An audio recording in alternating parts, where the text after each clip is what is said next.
Ngjarje horror në Brazil, 5 vjeçaria varoset e gjallë në një varr çimentoje nga nëna dhe njerku i saj. Një ngjarje e rëndë ka tronditur Brazilin, ku 5 vjeçaria Maria Clara Aguirre Lisboa u gjete pa jetë në një varr të mbuluar me çimento në oborin e banesës ku jetonte me nënën dhe njerkun e saj.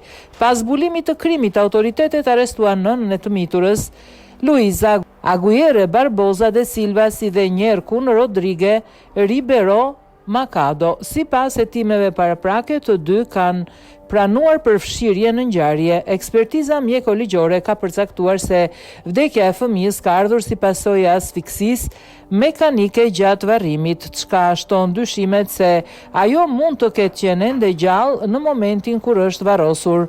Gjithashtu, në trup janë konstatuar edhe dëmtime në kokë, të cilat dyshohet se janë shkaktuar para vdekjes. Hetimet për zbardhjen e plotë të rrethanave të ngjarjes vijojnë.